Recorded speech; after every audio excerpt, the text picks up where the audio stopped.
Praise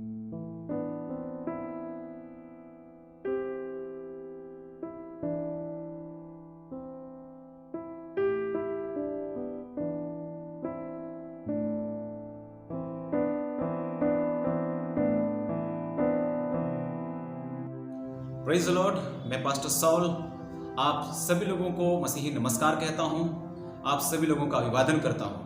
उस परमेश्वर को धन्यवाद जिसने एक बार फिर से अपनी करुणा के द्वारा हम सबको अब तक बचाए रखा है। और परमेश्वर का वचन कहता है उसकी करुणा प्रति भोर को नहीं होती है।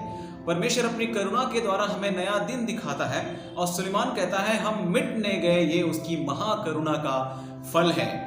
हम उस परमेश्वर को धन्यवाद करते हैं जिसने अपने वचन के द्वारा अब तक हम सबको स्थिर किया है। और उसका वचन वास्तव में हम सबको स्थिरता प्रदान करता है। उसका वचन हमें सिद्ध करता है। उसका वचन हमें आत्मिक रीति से ताकत देता है, बल देता है। उसका वचन जो हमारे पांव का दीपक है और मार्ग का उजाला है, हम उसका आदर करें। क्योंकि परमेश्वर चाहता है कि लोग उसके वचन का आदर करें। क्योंकि उसका वचन स्वयं कहता है कि परमेश्वर ने अपने बड़े नाम से अधिक अपने वचन को महत्व दिया है। इसलिए आइए हम उस वचन का आदर करें। और आज हम अध्ययन करेंगे एक विशेष विषय पर, और जो वर्तमान परिस्थिति चल रही है उस संदर्भ में जो विषय मैं आपको बताने जा रहा हूं वो है झूठे उपदेशक, झूठे प्रचारक, झूठे शिक्षक या झूठे भविष्यवक्ता आप कह सकते हैं। इन दिनों सोशल मीडिया पर प्रचार करने की, मसीही गीत गाने की, आराधना की, सेवकाई की होड़ सी लगी हुई है सोशल मीडिया पर। और आप जैसे ही सोशल मीडिया में आप ऑन होते हो, जैसे ही आप सोशल मीडिया आप चालू करते हो, आप कई तरह के गीत और संगीत को, संदेश को आप जो है देखते हो, सुनते हो। और कभी कभी समझ में नहीं आता है कि किसको सुने किसको नहीं, कौन सही है कौन गलत है। इन दिनों सभी लोग यूट्यूब में आना चाहते हैं, सोशल मीडिया पर आना चाहते हैं। जिनकी कोई मिनिस्ट्री भी नहीं है वो भी आना चाहते हैं, छा जाना चाहते हैं। वे लोग जो है लोगों के सामने अपना बड़ा नाम चाहते हैं। वे चाहते हैं कि लोग उनको जाने। कुछ तो समझ में आती है। कुछ लोग अगर वो कर रहे हैं तो समझ में आ रहा है कि क्यों वो लोग सोशल मीडिया का इस्तेमाल कर रहे हैं। परंतु कुछ तो केवल प्रसिद्धि के लिए ये सब कर रहे हैं। उनको दूसरों के आत्मिक उन्नति से कोई लेना देना नहीं है। उनको किसी आत्मा से कोई लेना देना नहीं है। उनको इस बात से कोई मतलब नहीं कि कोई बचता है या नहीं, लेकिन मेरा नाम तो हो गया, मुझे तो कमेंट मिल गया, ओ मेरे कई सारे सब्सक्राइबर हो गए हैं। और इस प्रकार से लोग नाम के लिए, लोग अपने आप को कहेंगे दूसरों के सामने प्रभावित करने के लिए सोशल मीडिया के द्वारा प्रस्तुत कर रहे हैं। परंतु मेरे प्रियो, पवित्र आत्मा इस बात की चेतावनी हम लोगों को देता है कि जो कुछ भी हम करें उसकी आत्मा की अगुवाई में करें, उसकी प्रेरणा में होकर करें, भावनाओं में होकर के हम कुछ भी न करें। आज हम जिस विषय पर बातचीत कर रहे हैं, जैसा कि आपको मालूम हुआ, झूठे उपदेशक के बारे में। पवित्र आत्मा बार बार इस बात की चेतावनी देता है कि कलीसिया में जो है वो झूठे शिक्षक होंगे। जो शिक्षक जो है ये ऐसे लोग होंगे जो लोगों को भरमाएंगे, लोगों को विनाशक अधर्म की ओर ले जाएंगे, लोगों को परमेश्वर की ओर से भटकाएंगे, लोगों को परमेश्वर के जो उद्देश्य है उनसे बहकाएंगे। और आज जो वर्तमान परिस्थितियां हैं, इन सब बातों को आप देख रहे हैं। उन तमाम लोगों को जो मुझे सुन रहे हैं, आप लोगों को उत्साहित करता हूं प्रभु यीशु के नाम में कि परमेश्वर का वचन जैसा लिखा है कि सब बातों को परखो और जो उचित है उसको पकड़ो, सब आत्मा की प्रतीति मत करो। मेरे प्रियो, आज जिस प्रकार से परमेश्वर के वचन की बाढ़ सी आ गई है, आज इस प्रकार से सोशल मीडिया में एक से एक प्रचारक की बाढ़ से आ गई है, एक से एक आराधना लीडर की बाढ़ से आ गई है। परंतु पता नहीं वो व्यक्तिगत रीति से आराधना करते हैं या नहीं करते हैं, वे व्यक्तिगत रीति से परमेश्वर के वचन को किस प्रकार फॉलो करते हैं या नहीं करते हैं। लेकिन सोशल मीडिया में वो बहुत तरीके से वचन का प्रचार करते हैं और हम सब उनके दीवाने हो जाते हैं, हम सब उनके अनुयायी हो जाते हैं, हम सब उनको फॉलो करने लग जाते हैं। और इस प्रकार से यही सेवकाएं इन दिनों चल रही है। और मेरे प्रियो, अगर हम देखें तो परमेश्वर जो आत्माओं को बचता हुआ देखना चाह रहा है, तो वो अभी तक सोशल मीडिया के जरिए से जैसा होना चाहिए वो नहीं हो रहा है। क्यों? क्योंकि जो लोग सेवकाई कर रहे हैं वे बिना आत्मा की प्रेरणा में या खुद को केवल साबित करने के लिए, खुद को केवल हाईलाइट करने के लिए ये सब कर रहे हैं। इसलिए कोई असर नहीं पड़ रहा है, कोई काम नहीं हो रहा है। क्या हो रहा है? सोशल मीडिया में इतने संदेश भरे पड़े हैं और इतने लोग प्रचार कर रहे हैं, इतने लोग आराधना में जो है गीतों को बना करके सोशल मीडिया में छोड़ रहे हैं। कितने लोग आशीषित हो रहे हैं, कितना जीवन टूट रहा है, कितने लोग मन फिरा रहे हैं, कितने लोग पश्चाताप कर रहे हैं, कितने लोग उद्धार पा रहे हैं। ये बात हमको जानना बहुत जरूरी है। आज मेरे प्रियो जिस विषय पर मैं बातचीत कर रहा हूँ वो झूठे उपदेशक हैं, फिर एक बार बताना चाहूंगा। और आप जैसा आपको पता चला कि ये जो झूठे शिक्षक हैं, ये जो झूठे लीडर लोग हैं, वर्शिप लीडर हो या यूथ लीडर हो या कई ऐसे लीडर लोग अगुवाई कर रहे हैं, उनके पास बोलने का टैलेंट है, उनके पास एजुकेशन है, उनके पास शिक्षा है, या हो सकता है कि वो चर्च के वो खास मेंबर के बच्चे होंगे, ये लोग लीडिंग पार्ट में हैं, सामने फ्रंट लाइन में हैं। परंतु आप देखेंगे कि परमेश्वर की आत्मा जिस प्रकार लोगों में एक बात को देखना चाहता है वो इनमें नहीं है।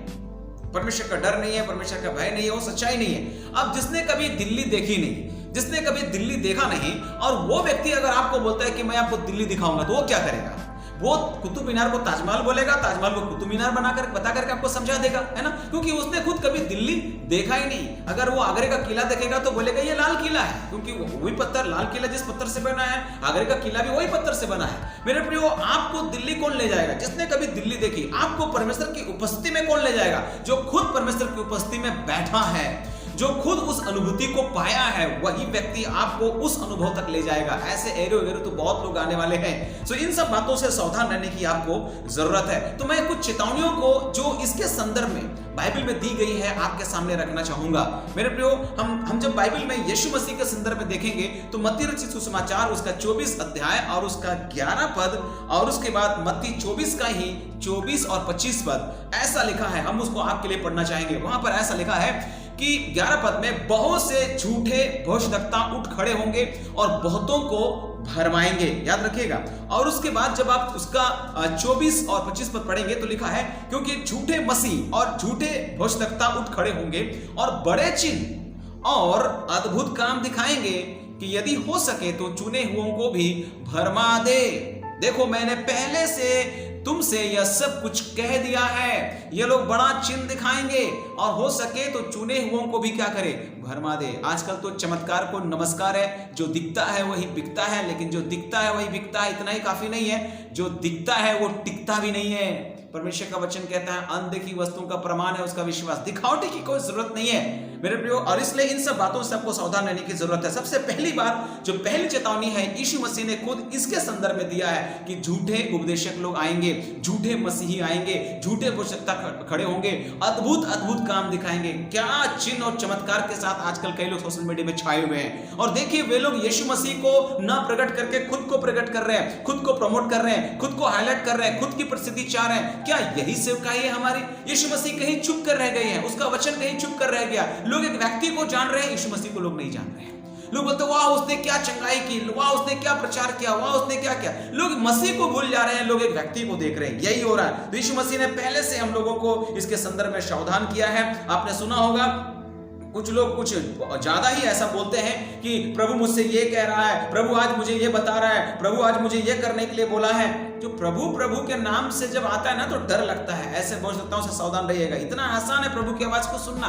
कि कभी भी खाते पीते समय भी क्या प्रभु बताता है क्या खाना है क्या पीना। ऐसा भी हो रहा है आजकल, प्रभु हमको ये खाने के लिए मना किया, प्रभु हमको वो खाने के लिए बोला है, प्रभु हमको वो कर। अरे हर बात में प्रभु का नाम क्यों लेते हो? संसार में हो, इतना आत्मिक क्यों बनते हो, है ना? ये सारी चीजें आज हो रही है मेरे प्रियो। प्रभु यीशु मसीह ने पहले से हमें सावधान किया है। सुसमाचार में अगर आप जाएंगे तो 14 बार ऐसे मामले आए जहां पर यीशु मसीह ने लोगों को झूठे शिक्षक, झूठे मसीह और झूठे भविष्यद्वक्ताओं से सावधान रहने को कहा है। तो पहली चेतावनियां यीशु मसीह की है। पहली चेतावनी जो है वो यीशु मसीह की है। दूसरी चेतावनी जो है पौलुस ने दी है। जब हम पवित्र आत्मा के द्वारा पौलुस जो है उभारे गए, उस संदर्भ को देखेंगे तो आप ऐसा पढ़ेंगे। जब हम दूसरा थिस्सलुनी उसका 2 अध्याय और उसका 7 वचन पढ़ेंगे, दूसरा थिस्सलुनी उसका 2 अध्याय और उसका 7 वचन, तो वहां पर आप उस बात को पाएंगे। यहां पर ऐसा लिखा है, पौलुस कहता है परमेश्वर की आत्मा की प्रेरणा में, क्योंकि अधर्म का भेद अब भी कार्य करता जाता है, पर अभी एक रोकने वाला है और जब तक वह दूर ना हो जाए वह रोके रहेगा। वो काम कर रहा है, अधर्म का भेद इस संसार में काम कर रहा है। पौलुस सतर्क कर रहा है कलीसिया को, पौलुस अपने लोगों को सतर्क कर रहा है कि ऐसा होगा। और उसके बाद जब आप तिमोथी में जाएंगे, पहला तिमोथी 4 अध्याय और उसका 1 वचन, तो वहां पर ऐसा लिखा है, परंतु आत्मा स्पष्टता से कहता है कि आने वाले समयों में कितने लोग भरमाने वाली आत्माओं और दुष्ट आत्माओं की शिक्षाओं पर मन लगाकर विश्वास से बहक जाएंगे। हाँ मेरे प्रियो, कई लोग अपना व्यक्तिगत विश्वास इसके चक्कर में छोड़ेगा, इसके चलते छोड़ेगा। लोग भरमाने वाली आत्मा और झूठे सिद्धांतों और झूठे शिक्षाओं को फॉलो करेंगे, चमत्कार को फॉलो करेंगे। लोग ऐसे तड़क भड़क में आने वाले सेवकों को फॉलो करेंगे, सोशल मीडिया में, टेलीविजन में आने वाले लोगों को फॉलो करेंगे। और आज स्थानीय कलीसिया में एक पासवान पसीना बहाकर, आंसू बहाकर, न जाने किन किन दुखों के साथ सेवकाई कर रहा है, लोग उसका अनुसरण नहीं करेंगे, लोग उसका नाम नहीं करेंगे। हर परिस्थिति में वो हमारे साथ रहता है। मेरे प्रिय, इस बात को कभी मत भूलिए कि आप एक कलीसिया के सदस्य हैं, और जिस कलीसिया में आप हैं वहां पर जो अगुवे हैं, जो पास्टर हैं, जो शिक्षक हैं, वो आपको कितना मेहनत करके सिखाते हैं, है ना। हो सकता है उनके पास वो तड़क भड़क ना हो सकता है आज जो कई अन्य सेवकों के पास है वो शायद उनके पास ना हो, कोई मतलब नहीं, लेकिन उन्होंने आपको उद्धार का वचन दिया है, उन्होंने आपको परमेश्वर के पास लाया है, तो आप उसकी सेवकाई को कैसे भूल सकते हैं। उसने आपको जीवन का समाचार दिया, उसने आपको मसीह से मिलाया है। मेरे प्रियो, सावधान रहिएगा। पौलुस ने भी हम लोगों को चेतावनी दी है कि इस प्रकार से होगा, भरमाने वाले लोग आएंगे, दुष्ट आत्माओं की शिक्षाओं की ओर वो ले जाएंगे, वो अपने ही लाभ के लिए आपको जो है ना अपनी ओर खींचेंगे। तो पतरस ने भी इस बात की चेतावनी दी है। आप दूसरा पतरस 2 अध्याय खोलेंगे तो वहां पर भी आप इस बात को पाएंगे। दूसरा पतरस और उसका 2 अध्याय, उसका 1 पद से लेकर 3 पद तक हम पढ़ेंगे। ध्यान से सुनिएगा, परमेश्वर का वचन को यहां लिखा है, जिस प्रकार उन लोगों में झूठे भोजनकर्ता थे, उसी प्रकार तुम में भी झूठे उपदेशक होंगे, जो नाश करने वाले पाखंड का उद्घाटन छिप छिप कर करेंगे, और उस स्वामी का जिसने उन्हें मोल लिया है इनकार करेंगे, और अपने आप को शीघ्र विनाश में डाल देंगे। बहुत से उनके समान लुचपन करेंगे, जिनके कारण सत्य के मार्ग की निंदा की जाएगी। और उसका लिखा है, वे लोग के लिए बातें गढ़कर तुम्हें अपने लाभ का कारण बनाएंगे, और जो दंड की आग है उन पर पहले से हो चुकी है, उसके आने में कुछ भी देर नहीं, और उनका विनाश ऊँघता नहीं है। मेरे प्रियो, ये होने वाला है।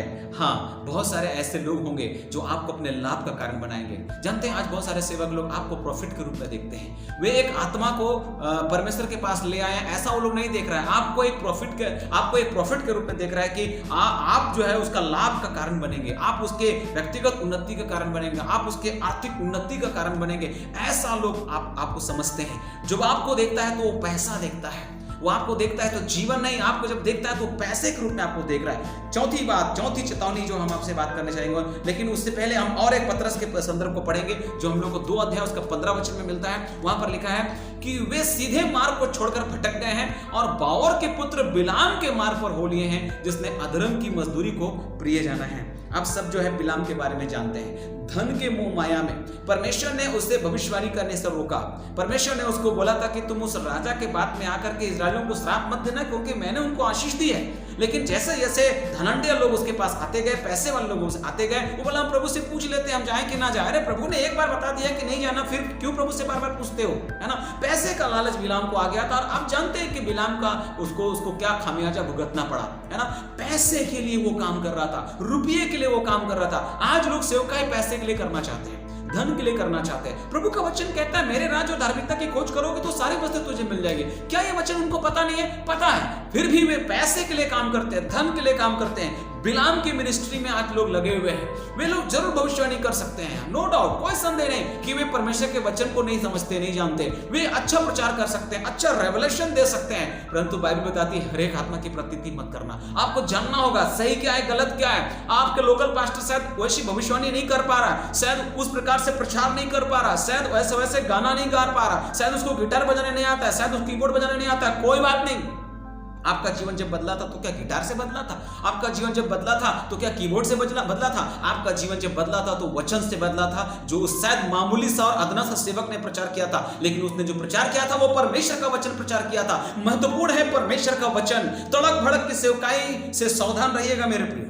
तो ये तीसरी चेतावनी जो है वो पतरस की थी बाइबल में, और चौथी चेतावनी जो है यूहन्ना की है। आइए हम यूहन्ना की चेतावनी को पढ़ेंगे जो हम लोग को मिलता है पहला यूहन्ना 2 अध्याय उसका 18 और 19 वचन। पहला यूहन्ना 2 अध्याय उसका 18 और 19 वचन। वहां पर ऐसा लिखा है, हे लड़कों, यह अंतिम समय है, और जैसा तुमने सुना है कि मसीह का विरोधी आने वाला है, और उसके अनुसार अब भी बहुत से मसीह विरोधी उठ खड़े हुए हैं, इससे हम जानते हैं कि यह अंतिम समय है।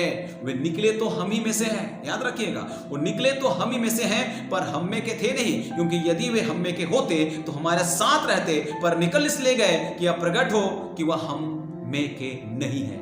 हम में से निकल करके कितना लोग बड़ा बड़ा प्रचारक बन गया है, बड़ा बड़ा जो है वो अगुवा बन गया है, वो बहुत बड़ा सेवक बन गया है, हीलर बन गया है, कन्वेंशन स्पीकर बन गया है, लेकिन कभी किसी की अधीनता स्वीकार नहीं किया, कभी आत्मा के फल को प्रकट नहीं किया। तो कैसे उसको हम सही मसीह बोल सकते हैं, कैसे उसको हम सही अगुवा बोल सकते हैं, जो अपने अपने अपने जो सेवक जो जिनके द्वारा वो वचन को सुना है, जिनके द्वारा वो बचा है, उसकी अधीनता को स्वीकार नहीं किया। अरे ठीक है, आप सेवक बन गए, आप सेवकाई कर रहे हैं, कम से कम उस पास्टर को तो इज्जत करो, है ना। तो इस प्रकार की सेवकाई चल रही है, तड़क भड़क की सेवकाई चल रही है, सब सोशल मीडिया में आना चाहता है, हर बात को फेसबुक में, हर बात को वो लोग जो है ना अपने सोशल मीडिया में वो लोग लाना चाहते हैं। उठे, hello friends, good morning, praise the Lord, अभी मैं मुंबई में हूं, अभी मैं यहां में हूं, अभी मैं वहां रहे हो, हर बात को बताना जरूरत है? तुम कहां हो, क्या बताना चाहते हो तुम, है ना। सो मेरे को इस प्रकार की सेवकाई अभी चल रही है। तो पहला यूहन्ना 2:18-19 में भी हम लोगों ने इस बात को पढ़ लिया। वहां पर भी जब आप 4 का 1 पद पढ़ेंगे पहला यूहन्ना में, तो वहां पर लिखा है, प्रियो हर एक आत्मा की प्रतीति ना करो,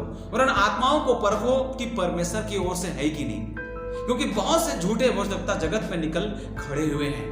आत्माओं को परखो, प्रत्येक आत्मा को परखना इसलिए जरूरी है कि कोई आपको प्रभावित ना करे, कोई आपको गलत शिक्षा की ओर मोड़ ना ले, कोई आपको परमेश्वर से दूर ना ले जाए, है ना।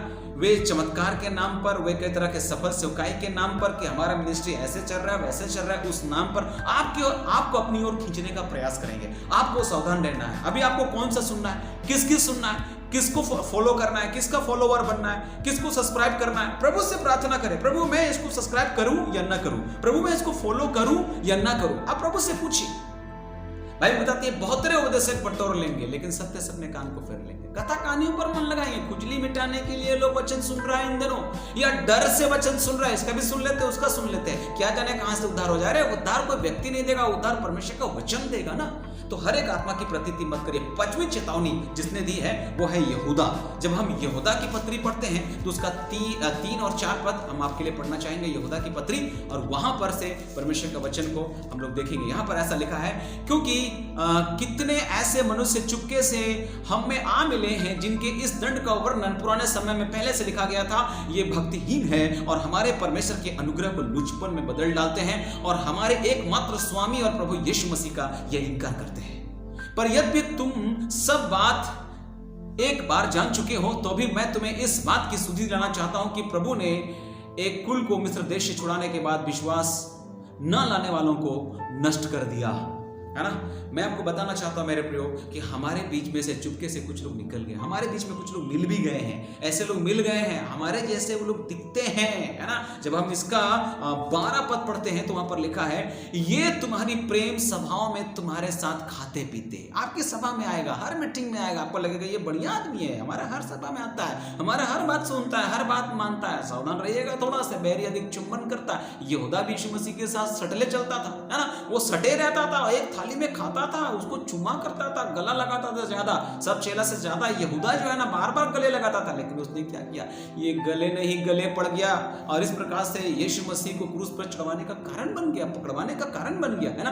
तो मैं आपको बताना चाहता हूं ये लोग कौन लोग हैं, ये झूठे उपदेशक, झूठे शिक्षक लोग किस तरह के लोग होते हैं। अभी हम यहूदा की पत्री से आपको करीब 7-8 बातें बताएंगे, है ना। पहली बात यहूदा की पत्री में झूठे शिक्षक के बारे में क्या कहा गया है, प्रेम सभाओं में तुम्हारे साथ खाते पीते हैं। पहली बात, ये आपकी प्रेम सभाओं में आएंगे, आपके साथ उठेंगे, बैठेंगे, खाएंगे, पिएंगे, आपके जैसा बात व्यवहार करेंगे, आपके साथ, आपके जैसा, दूसरे के साथ दूसरे जैसा। सावधान रहिएगा, बहुत ज्यादा एक्सप्लेन नहीं करेंगे क्योंकि छोटा सा वीडियो में उतना ज्यादा एक्सप्लेन हो नहीं पाएगा। दूसरी बात, आप आगे पढ़ेंगे तो लिखा, समुद्र में छिपी हुई चट्टान सरीखे हैं ये लोग, है ना। समुद्र में छिपी हुई चट्टान है, 12वां पद में मैं पढ़ रहा हूं यहूदा का, है ना। चट्टान सरीखे हैं ये लोग, छिपे हुए समुद्र में छिपी हुई चट्टान की जैसे हैं, कुछ भी कर सकते हैं, खतरनाक है। आप जैसे डुबकी लगाएंगे उस चट्टान में सर फूटेगा आपका, है ना। ये लोग बहुत खतरनाक लोग हैं।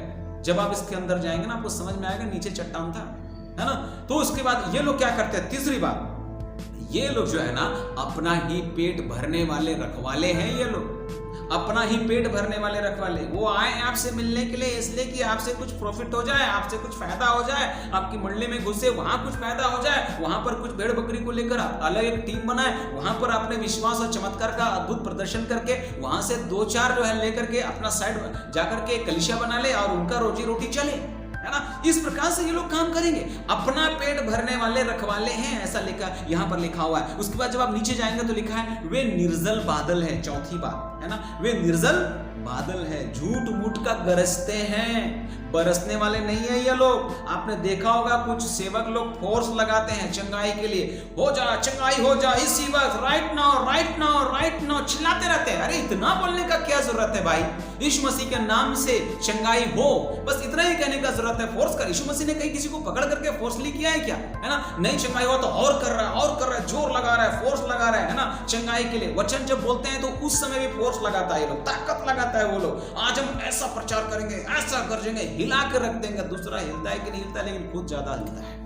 ना। इस प्रकार से स्थिति हो रही है ना। तो वचन भी जब वो बोलेंगे तो खूब चिल्लाएंगे, मानो प्रभु ने ऐसा करने के लिए उनको बोला है। ये लोग निर्जल बादल है, खाली गरज रहे, बरसने वाले नहीं है। इससे कुछ उत्पन्न नहीं होगा, है ना, इससे कोई शांति नहीं मिलेगी। तो आपका प्रचारक, आपका पास्टर शायद बहुत ज्यादा चिल्ला नहीं पाता होगा, आपका प्रचारक जब प्रचार करता हो, आपका पास्टर शायद बहुत धीरे बोलता होगा, इससे कोई फर्क नहीं पड़ता है, लेकिन बोलता तो परमेश्वर का वचन है ना।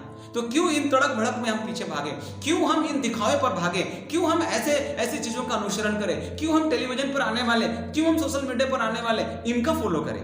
सावधान रहिए। और हर एक व्यक्ति को सोशल मीडिया में आने की जरूरत नहीं है ना। आप जानते हैं कुछ लोग को सोशल मीडिया में आना मजबूरी है, उनके पास एक कलीसिया, उनके पास एक सेवकाई है और लोग उनके पास्टर को देखना चाहते हैं, ये अलग चीज है। लेकिन इन दिनों तो कोई भी मुंह उठा करके चले आ रहा है और किसी का भी हम लोग सुन रहे हैं, किसी का भी आपको सुनने की जरूरत नहीं है। तो आप इस बात को ध्यान रखिएगा। आज ये संदेश को मैं आपको प्रभु यीशु के नाम में देता हूं कि हर एक आत्मा की प्रतीति मत करो, परखिए आप सब बातों को, समझिए। प्रभु ने आपको बुद्धि और ज्ञान दिया है, तो आपको समझना है कि किसको लेना है, किसको नहीं लेना है। कोई कौन मेरे लिए अच्छा है, कौन मेरा हजमा खराब करेगा। सावधान रहिएगा। पांचवी बात जो उसके बारे में यहूदा कहता है, पतझड़ के निष्फल पेड़ हैं ये लोग। पतझड़ के निष्फल पेड़ हैं जो 2 बार मर चुके हैं और जड़ से उखड़ भी गए हैं। ये लोग पतझड़ के निष्फल पेड़, ये कुछ समय के लिए आपको बहुत भाएंगे, बहुत पसंद आएगा आपको, है ना। इनके अनुयायी भी बहुत होंगे, है ना, बहुत होंगे इनको फॉलो करने वाले, बहुत लोग इनको फॉलो करेंगे, है ना। ये लोग सोशल मीडिया के हीरो लोग हैं, याद रखिएगा, ये लोग सोशल मीडिया के हीरो लोग हैं। परंतु वास्तविकता ये है, ये लालची, स्वार्थी और झूठे लोग हैं। इसको कहते हैं पतझड़ के निष्फल पेड़। सावधान रहिएगा। जानते हैं आजकल घर का खाना लोगों को मजा नहीं आ रहा है ना। मैं कई बार लोगों को बताता हूँ घर का खाना मजा नहीं आता है। कहाँ का खाना मजा आता है? सड़क में बिकने वाला, चौक में बिकने वाला, ठेला में बिकने वाला, रेस्टोरेंट में बिकने वाला। ये जो फास्ट फूड होता है ना, लोग उसको बड़े चाव से खाते हैं, लेकिन उससे शरीर को ताकत नहीं मिलता। याद रखिएगा, ये हेल्थ के लिए खराब होता है, स्वास्थ्य के लिए खराब होता है, ये सब लोग जानता है। फास्ट फूड क्या करेगा? आपके शरीर को ताकत देगा? नहीं। घर में बनी हुई रोटी, घर में बनी हुई चावल, घर में जो खाना बन रहा है वो आपके शरीर को ताकत देगा कि चौराहे में जो मिलने वाला भोजन, होटल में मिलने वाला भोजन, ये फास्ट फूड। सावधान रहिएगा। बाहर का खाना बहुत अच्छा लगता है। इन दिनों कलीसिया में भी बाहर का खाना लोगों को बहुत अच्छा लग रहा है ना। बाहर का खाना, बाहर का प्रचारक, बाहर का पास्टर। हमारा पास्टर के पास तो कुछ है भी नहीं, है ना। तो बाहर का खाना हाँ अच्छा लगेगा जरूर, लेकिन आपको आत्मिक कृत्य से बल नहीं देगा। आपका जो घर का जो खाना है ना, वही आपको ताकत देगा। अर्थात आत्मिक कृत्य से भी यही बात है मेरे प्रियो। आपको बाहर का चीज बहुत अच्छा लग रहा होगा जरूर, लेकिन वो आपकी आत्मा को कमजोर बना देगा। वो आपको भटका सकता है, वो आपको सिद्धांतों से बहका सकता है, वो आपको गलत शिक्षाओं के मोड़ सकता है, आपके विश्वास पर आक्रमण कर सकता है। इसलिए सावधान रहिएगा। हर एक आत्मा की प्रतीति मत करिएगा। परमेश्वर ने चेतावनी दी, यीशु मसीह ने चेतावनी, पौलुस ने चेतावनी दी, पतरस ने चेतावनी दी, यूहन्ना ने चेतावनी दी, यहूदा ने चेतावनी दी। और यहूदा की पुस्तक में से इस बात को हम लोग पढ़ रहे हैं, है ना। बहुत मजा आता है जरूर, फास्ट फूड में बहुत मजा आता है, लेकिन शरीर को नुकसान पहुंचाता है। सावधान रहिए, बी केयरफुल। आपको उत्साहित करते हैं प्रभु यीशु के नाम में। अगर आप 6वीं बात यहां पर पढ़ेंगे तो 13वां पद में ऐसा लिखा है यहूदा में, ये समुद्र के प्रचंड हिलकोरे हैं, है ना। ये समुद्र के प्रचंड क्या है? हिलकोरे हैं, है ना। ये लज्जा का फैन उछालते हैं। ये फैन क्या उछालते हैं भैया? कई लोगों को फैन बना लेते हैं, ऐसे बोलते हैं कि लोग इसका फैन हो जाते हैं, है ना। तो आप फैन बनाने वाले ये लोग हैं। फैन तो बना लिया आपने, लेकिन आपने क्या मसीह के पीछे उनको लाया? उद्धार की अनुभूति तक उनको ले आया, उद्धार की निश्चयता तक उनको ले पहुंचाया? क्या आपने मसीह के साथ उनको मिलाया? है ना। देखिए ना आज सोशल मीडिया पर क्या ड्रामा हो रहा है ना। लोगों को आत्मा का कोई फिक्र नहीं है। कहां है फिक्र? फिक्र है तो खुद की दुकानदारी की कैसे चलेगी। हमारा सेवकाई कैसे चलेगा? अगर आदमी नहीं होगा, आदमी दान नहीं भेजेगा तो मेरा कैसे चलेगा? अपना भी कैसे चलेगा? लोग कैसे सोशल मीडिया में आते हैं, कैसे बन ठन करके सिंहासन पर बैठ करके आते हैं, 4 तो बॉडीगार्ड भी रखते हैं ये लोग, है ना। तो इस प्रकार से लोग सेवकाई कर रहे हैं। कहां है मन फिराव का संदेश? कहां है उद्धार का संदेश? कहां है न्याय का संदेश? कहां है वो सुसमाचार जो जिंदगी बदलता है? सुसमाचार में उद्धार के निमित्त परमेश्वर की सामर्थ्य है बोलता है पौलुस, लेकिन वो सुसमाचार कहां गया? आज केवल लोगों को क्या बताया जा रहा है? चंगाई। लोगों को क्या बताया जा रहा है? आशीष। लोगों को क्या दिया जा रहा है? सहानुभूति। बस यही संदेश। उनका हर संदेश में चंगाई है, उसका हर संदेश में आशीष है, उनका हर संदेश में सहानुभूति है। कहां है उद्धार का संदेश? कहां है मन फिराव का संदेश? कहां है न्याय का संदेश? ये जरूरी है मेरे प्रिय, है ना, क्योंकि उनको मालूम है अगर उन संदेशों को हम देंगे तो उसका बिजनेस फल फूल नहीं सकता है। इसी को बोलते हैं समुद्र के प्रचंड हिलकोरे। 7वीं बात जो वहां पर लिखा हुआ है, जब आप पढ़ेंगे 13 पद में, ये डवाडोल तारे हैं। ये डवाडोल तारे कभी स्थिर नहीं होंगे। आज यहाँ है, कल वहां है, आज यहाँ लूट के गया, कल परसों वहां लूट के जाएगा, है ना। हर व्यक्ति को वो लोग अपने बिजनेस के रूप में देखते हैं। मैंने बताया कि पैसे के रूप में जब वो लोगों को देखते हैं तो पैसा देखते हैं लोगों में। वो यीशु की भीड़ के रूप में लोगों को नहीं देख रहे हैं। वो देख रहे हैं कि यहां मेरा पैसा है, अभी यहां है, कल कहां होगा मालूम नहीं। वो लोगों को बोलेगा मुझे बुलाओ, मुझे बुलाओ, आपका गांव में हम आना चाहते हैं, देखिए उसका प्रभु का काम, देखिए ऐसा है वैसा है। और हर बात में प्रभु हमको ऐसा बता रहा है ब्रदर, मैं देख रहा हूं ब्रदर। क्या देखोगे जी तुम, है ना। तो ये सेवकाई चल रहा है मेरे को, क्योंकि ये डवाडोल तारे हैं। आपको लगेगा ये लोग कितने बिजी हैं, आपको लगेगा ये लोग कितना प्रभु का काम कर रहे हैं, आपको लगेगा ये लोग कितने छाए हुए हैं, लेकिन सच्चाई ये नहीं है मेरे प्रियो। ये लोग खुद को स्टार मानते हैं जरूर, है ना। वो लोग बोलते हैं मुझसे बेहतर कोई नहीं, मुझसे बेहतर कोई प्रचारक नहीं, मुझसे बेहतर कोई गा ही नहीं सकता है। अपने आप को लोग प्रमोट करते हैं, पर हैं डवाडोल तारे। याद रखिएगा ये लोग डवाडोल तारे हैं। यहाँ पर 8वीं बात जो हम बताना चाहते हैं वो यहूदा का 19 पद में मिलता है। और वहां पर जब आप पढ़ेंगे तो लिखा है ये लोग जो है ये शारीरिक लोग हैं जिनमें आत्मा नहीं है। ये लोग फूट डालने वाले हैं। जब भी ये लोग कलीसिया में घुसे ना, उस कलीसिया में फूट डाल दिया, उस कलीसिया को बांट कर रख दिया, उस कलीसिया को इधर उधर कर दिया और लोग भ्रम में पड़ गए। कई लोगों का विश्वास रूपी जहाज डूब गया। ये परिस्थिति है मेरे प्रियो, ये शारीरिक लोग, अर्थात ये केवल भावनात्मक होते हैं। अपनी आवाज को भी प्रभु की आवाज कहते हैं, लोगों के भावनाओं से खेलते हैं। ये लोग फूट पैदा करते हैं। ऐसे लोगों के चलते कितनी अच्छी मंडली टूट गई, सावधान रहिएगा, है ना। ये लोग खुद से अपने आप को प्रेरित कहते हैं कि मैं प्रेरित हूं, मैं पौष्टिकता हूं, मैं रेवरेंड सो एंड सो हूं, मैं संत हूं, मैं स्वामी हूं, मैं गुरु हूं। ऐसे बताने वाले लोग हैं, आपको इसे सावधान रहना। ये शारीरिक लोग हैं जिनमें आत्मा नहीं, लोग फूट डालने वाले। अब ये सवाल है कि क्या आप ऐसे लोगों को फॉलो कर रहे हो? क्या आप ऐसे लोगों का अनुसरण कर रहे हैं? अगर आप कर रहे हैं तो आपको हम सावधान करना चाहते हैं। सावधान, घर का बना हुआ खाना खाइए, स्थानीय कलीसिया में जुड़े रहिए, बेतलहम को मत छोड़िए। बेतलहम में हो सकता है अकाल आ सकता है, शायद वहां अच्छा भोजन ना मिले, लेकिन मुआब भागने की चेष्टा मत करिएगा। एक फैमिली मुआब भागा था बेतलहम को छोड़ करके। कौन सा फैमिली? एलीमेलेक, उनकी पत्नी नओमी, ये लोग छोड़ करके भागे थे। रूत के पुस्तक में 1 अध्याय में जब आप जाइएगा तो वहां पर आप उस पूरा कहानी को 1 अध्याय 1 से लेकर 5 पद, वहां पर क्या हुआ? एलीमेलेक गया वहां मर गया, दोनों बेटे मर गए और नओमी जो है अपने पति से और पुत्र से भी रहित हो गई। क्यों? बेतलहम को छोड़ करके गए। अपना बेतलहम को मत छोड़िए। हो सकता है वहां अकाल, हो सकता है वहां भोजन जैसा मिलना चाहिए ना मिले, लेकिन अपना बेतलहम को छोड़ के मत जाइए। मुआब हरा भरा दिख रहा है जरूर, लेकिन शायद वहां पर आपकी जिंदगी नहीं है, मुआब में आपकी जिंदगी नहीं है। पूरे घटनाक्रम को रूत के पुस्तक 1 अध्याय 1 से लेकर 5 पद में आप जरूर पढ़िएगा। प्रभु आप लोगों को सद्बुद्धि प्रदान करे, सब बातों को परखिए। एक बार फिर से मैं आपसे कहना चाहता हूं, जो उचित है उसको पकड़ लीजिए। मैं एक बार फिर से कहना चाहता हूं, जरूर जो दिखता है वही बिकता है, पर यह भी याद रखें जो ज्यादा दिखता है वो ज्यादा टिकता भी नहीं है ना। चमत्कार के पीछे भागने से अच्छा है कि प्रभु और उसके वचन के पीछे आप भागें। झूठे शिक्षकों को परखिए। कैसे परखेंगे आप? मैं आपको बताना चाहता हूं। नंबर 1, प्रार्थना में जीवन है या नहीं है, आत्मा के फल को लोग प्रकट कर रहे हैं या नहीं। नंबर 2, उद्देश्य को जांचिए, है ना। आत्मा बचाना उद्देश्य है कि खुद की उन्नति उद्देश्य है, जांचिए। विश्व समाचार और आत्माओं को जीतने की बात को लेकर के सेवकाई कर रहे हैं या कुछ और है कारण। नंबर 3, जीवन और संदेश में फल को परखिए। उनके जीवन में और संदेश में फल को परखिए, वो फल है या नहीं है। चौथी बात, प्रचार वचन पर आधारित है या नहीं। आप बाइबल पढ़ते हैं, आपके पास बाइबल है, आप जांचिए ना वचन से, है ना। 5वीं बात, प्रभु के धन के प्रति वो लोग ईमानदार है या नहीं। उस धन का वो लोग कैसे इस्तेमाल करते हैं जो लोगों के द्वारा दिया जाता है दान के रूप में। क्या करते हैं वो लोग? केवल अपने लिए वो लोग उसको इस्तेमाल कर रहे हैं। इन बातों को जरूर गौर कीजिएगा। मैं आप सभी लोगों को उत्साहित करता हूँ प्रभु यीशु के नाम में। अपने संदेश को यहाँ विराम देना चाहता हूँ। हमारे जो जवान लोग देख रहे हैं, सावधान रहिएगा। सोशल मीडिया का ज़्यादा आप इस्तेमाल कर रहे हैं, सतर्कता के साथ करिए, सावधानी से करिए। प्रभु आप लोगों को बहुत आयत के साथ आशीष प्रदान करें। धन्यवाद कि आपने मुझे सुना। आप सभी लोगों को जय मसीह।